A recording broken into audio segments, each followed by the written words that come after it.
In this video, I'm going to talk about the best free video editing software for you to use in 2023. Let's get started. First up is HitFilm Express. Now, HitFilm's interface is really simple and it's very clutter-free.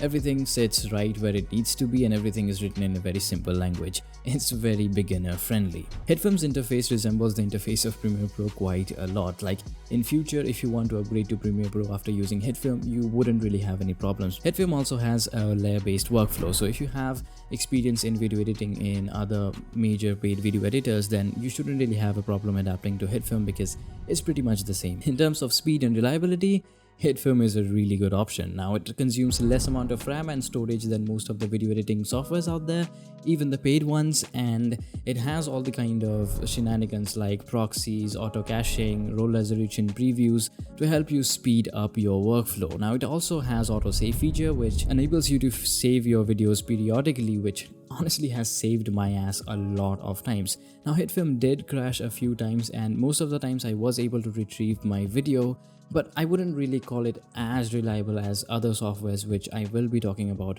later in this video. Now, if you talk about features, HitFilm is jam-packed with features. Advanced features like masking your subjects, chroma key to remove the green screens, motion tracking, and all these kind of features are there in the free version of HitFilm. Now, one of my favorite features in HitFilm are the light flares which can easily spice up your videos, and then there's the awesome text animation which I probably use all the time, and the 3D compositing. That's just amazing. In terms of color correction, HitFilm isn't really that good. Now, sure, you can do most of the basic color corrections in the free version of HitFilm, but for proper color correction, you'll have to upgrade to the pro version. Now, for audio, again, HitFilm isn't really that good, and I don't even want to talk about it. It's that horrible. So if you're really serious about audio editing, then you know what to do.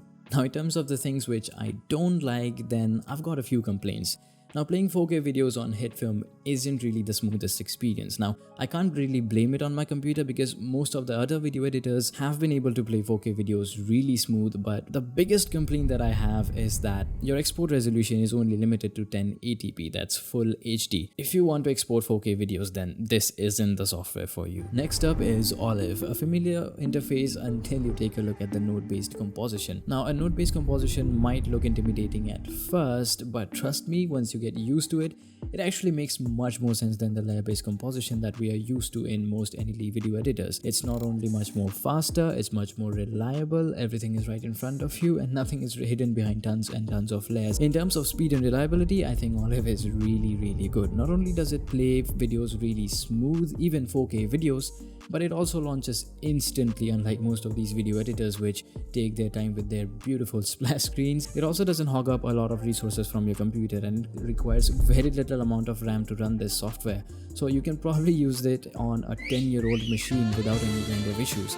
Now, it also has features like auto caching or low resolution previews to speed up the editing workflow. When it comes to features, it probably doesn't have as much as HitFilm or any other video editors that I'm going to mention in this video, but it definitely has all of them which you probably will ever need, like masking, rotoscoping, time remapping, text effects, animation, 3D, and all these kind of stuff. So it's more than enough to get started. Now, for color grading, I really like the integration of the OCIO color grading node, which allows you to change the tones of each brightness values, that's the shadows, midtones, and highlights very easily. You can probably color grade your videos in like 5 minutes without any kind of issues. Now, it's not as versatile as other video editing softwares in terms of color grading, and it doesn't really have all those fancy color wheels, but it definitely gets the job done and is much better than HitFilm in terms of color grading. Now, let's talk about the things which I like and I don't like about this software. Now, starting with the things I like is the speed. It's really fast, and as I said before, it opens up instantly and it runs very well on most low-end hardwares. Now, the things which I don't like is it's really bad for audio editing, first of all, and in terms of updates, Olive is really slow. I mean, they push out updates every now and then, but it only has a few bug fixes and all these kind of stuff, but we don't really get to see new features or anything like that in those updates. So I'm not really very sure about the future of Olive. Now, let's talk about Canon Live. Now, it has a very advanced and complicated interface and it may take some time to get used to it, but it also is very feature rich.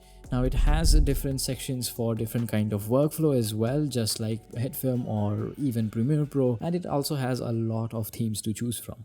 Now Canon Live is really fast as well. You can easily play 4K videos without any kind of lags or frame drops using auto caching, proxies and low resolution previews. So editing videos really fast is not a problem in Canon Live. Now leaving aside the commonly used features like rotoscoping, masking, motion tracking and all these kind of things, one of my favorite features is the speech editor, which allows me to generate text from my speech and all that for free. And the next one is the insert mode, where I can easily insert a clip between two clips without having to move them manually. Then the online resources in the logging tab, where you can easily download royalty-free resources like photos, videos, sound effects, music from freesound.com or pexels.com very easily right from Canon Live itself. So that's a really amazing feature to have. And you also have video stabilization, unlike the first two video editors that I have mentioned. And the most fun part is the Canon Live effects shop, from where you can download effects templates, transitions and all these kind of stuff. So it is properly packed with features in Canon Live. Canon Live is also really good for color grading. Not only can you do basic color corrections, but you can also do advanced and serious color grading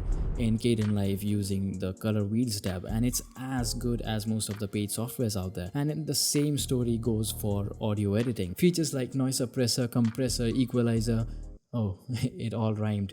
But anyway, all these features make audio editing a really fun experience in Canon Live. In terms of the things which I don't like about Canon Live, it definitely has to be that interface. It doesn't have to be that complicated or outdated. They can definitely improve it, and this is probably the only complaint that I have from Canon Live. Alright, shortcut. Very complicated and confusing interface, and again, will take some time to get used to it.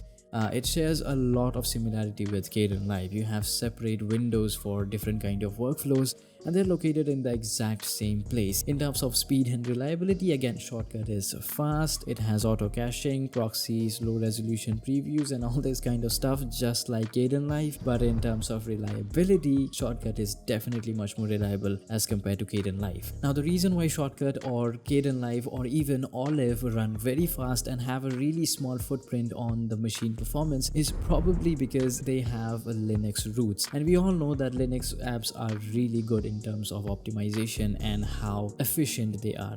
Now in terms of features, again, Shortcut is very similar to Canon Live, but there are a few features which stand out to me, like the ripple delete tool, which automatically removes the blank space after I delete each clip between two clips. And then there's the audio visualization dance, which is probably a very cool effect. Should be very useful to people who shoot music videos quite often, as it zooms in and out of the clip with the beat of the audio. So in terms of color grading and audio editing, the story is the same. Canon Live and Shortcut are again very similar, but I did notice that Shortcut gives you a few more control over color grading and audio editing. And audio editing also has a few more features, and the noise reduction is much better in Shortcut as compared to Canon Live. So if you liked Canon Live but want a bit more flexibility, then you should definitely pick Shortcut.